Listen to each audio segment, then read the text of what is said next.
A mid-level public security official earning $19,000 a year acquires 21 houses, valued at more than $6 million. The former railroad minister is alleged to have accumulated $250 million in bribes, which he reportedly hoped to use to buy his way into the Politburo.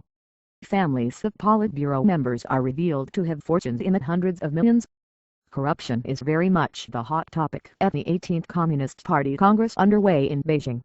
Once too sensitive to be discussed in public, graft is now the subject of grandiloquent editorials in state-owned media. President Hu Jintao, in his opening address to the Congress Thursday, said it could even cause the collapse of the party and the fall of the state.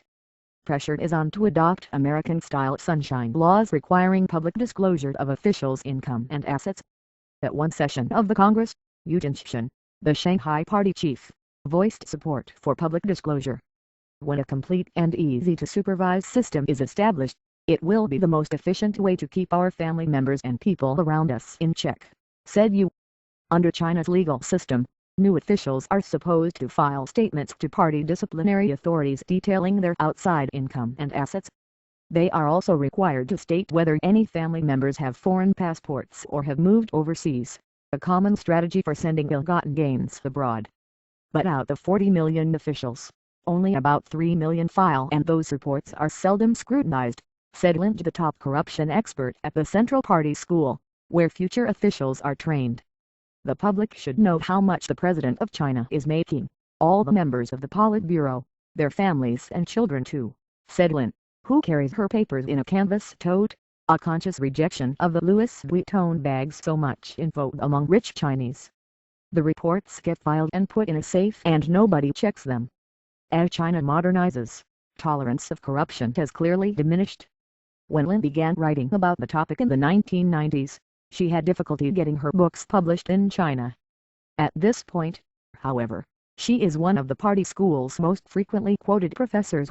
The Pew Research Center poll last month rated corruption as a sharply rising public concern in China. People used to simply roll their eyes and crack jokes, assuming that corrupt officials were an integral part of the official political culture. Nowadays, though, members of the public are increasingly taking matters into their own hands. Anti-corruption activists troll the internet looking for photographs of officials that they then blow up for close UPS of wristwatches. Yang Durka, the head of the Shaanxi Province Bureau of Work Safety, was outed in September by online vigilantes known as the Human Flesh search engine. They found 11 watches and various accessories worth more than $100,000. Cai Bin, a municipal inspection official in Guangzhou who gained the moniker Uncle House, was found to have 21 properties registered in the names of various family members, although he had reported only 2. This is a very common problem with a one-party political system. Even a village chief can become very rich, and the higher your ranking the more money you can make, said Zhang Lifen, a prominent Communist Party historian in Beijing. The recent spate of exposes has uncovered incredible wealth in the upper echelons. Relatives of Politburo Standing Committee members, the top ruling body, appear to have substantial interests in the oil, telecommunications, tobacco and utilities sectors. The WikiLeaks cable released in 2010 quoted a source as telling the U.S. Embassy in Beijing that China's top leadership had carved up China's economic pie, creating an ossified system in which vested interests drove decision-making and impeded reform as leaders maneuvered to ensure that those interests were not threatened.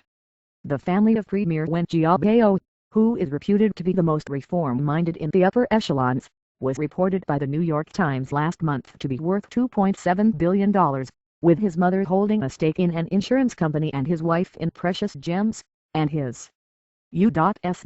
educated son running a major private equity firm. Wen's supporters believe that although he is due to retire next year, he will push for greater disclosure of assets. He wants to rescue himself from scandal by showing there are others that have more money than he does, said Watson Mag, the editor of Boxun, the U.S.-based website that follows Chinese political news. Vice President Xi Jinping, who is on tap to replace Hu Jintao, is known to have instructed senior Communist Party officials that their relatives should not do business in their jurisdictions, a party regulation in place since 1997 but widely ignored. Rein in your spouses, children, relatives, friends and staff, and vow not to use power for personal gain, he famously said in the 2004 anti-graft lecture.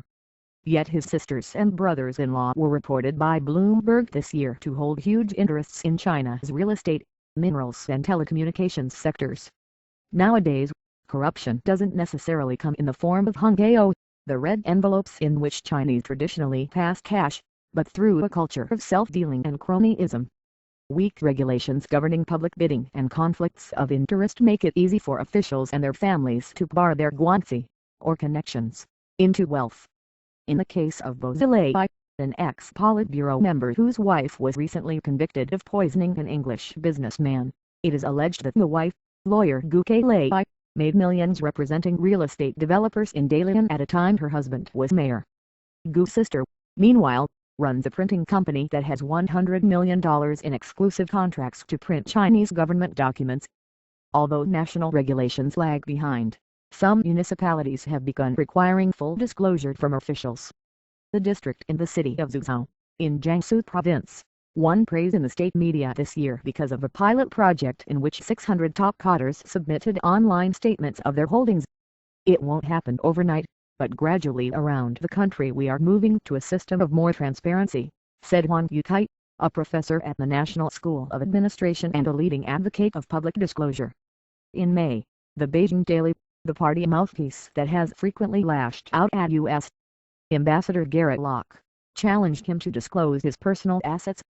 But the tactic backfired. The U.S. Embassy published the information ambassadors make $170,000 per year, which was already a public record in the United States. Tens of thousands of Chinese web users wrote that if Locke did it, so should Beijing's top officials.